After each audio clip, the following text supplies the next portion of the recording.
எங்க போனவன்? அண்ணா அஸ்வினை பாத்தீங்களா? அவன் சின்ன பசங்க கூட கிரிக்கெட் விளையாண்டு இருக்கான். மிளகாத்தூள் வாங்கிட்டு வர சொன்னா கிரிக்கெட் விளையாண்டு இருக்கானா அஸ்வின்?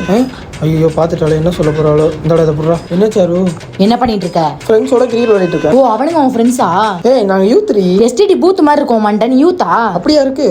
1 2 என்னடா பண்ற? இல்லடி ஒரு வீடியோ பார்த்தேன். அதுல இந்த மாதிரி பண்ணி 5க்கு மேல போச்சுன்னா முடி கொட்டுதுன்னு அர்த்தமாமா. எனக்கு 4 தான் இருக்கு. உனக்கு தான் அப்படி இருக்கு. பாக்கல யாருக்கு எஸ்டிடி பூத் மாதிரி இருக்குன்னு. 2 3 4 5. ஐயோ ஆமா அஸ்வின் என்னடா பண்றது? அதுக்கு ஒரு ப்ராடக்ட் இருக்கு. வீட்டுக்கு வா தரேன். பால்னஸ் வந்துரும்னு எனக்கு என் ஹஸ்பண்ட் கொடுத்தது ஆல்ஸ் குட்னஸோட ரோஸ்மெரி வாட்டர். இத ஸ்கேல்ப்ல எல்லா பக்கமும் படுற மாதிரி ஸ்ப்ரே பண்ணி விட்டுட்டு லைட்டா மசாஜ் பண்ணி விட்டாலே போதும். இது ஸ்ப்ரே டைப்ல இருக்கறனால நல்லா யூஸ் பண்றதுக்கு ஈஸியாவே இருந்துச்சு. இது ரொம்ப லைட் வெயிட்ங்கறங்காட்டி ஸ்கேல்ப்ல ஈஸியா அப்சர்வ் ஆயிரும். இது ஸ்ப்ரே பண்ணதுக்கு அப்புறம் ஹேர் வாஷ் பண்ணுங்கற அவசியம் இல்ல. இது ஹேர் ஃபால கண்ட்ரோல் பண்றது மட்டும் இல்லாம ஹேரை சூப்பரா ரீக்ரோத் பண்ணுது. நிஜமாவே இது ஒரு மேஜிக்கலான ப்ராடக்ட் தான். இந்த ரோஸ்மெரி வாட்டரை நான் 3 to 4 வீக்ஸா யூஸ் பண்ணிட்டு வரேன். எனக்கு இப்ப நிறைய பேபி ஹேர்ஸ் growth ஆயிருக்கு. அதை என்னால விசிபிளா பார்க்க முடியுது. Alps goodness rosemary water is India's one and only clinically proven rosemary. உங்களுக்கு இந்த ரோஸ்மெரி வாட்டர் வேணும்னா இந்த QR கோட் ஸ்கேன் பண்ணி பர்ச்சேஸ் பண்ணிக்கோங்க. இந்த ப்ராடக்ட் பர்பிள் அவைலபிளா இருக்கு. நீங்க சென்னை, கொச்சின், பெங்களூர்ல இருந்தீங்கன்னா 2 to 3 ஹவர்ஸ்ல பர்பிள் உங்களுக்கு டெலிவரி பண்ணிடுவாங்க.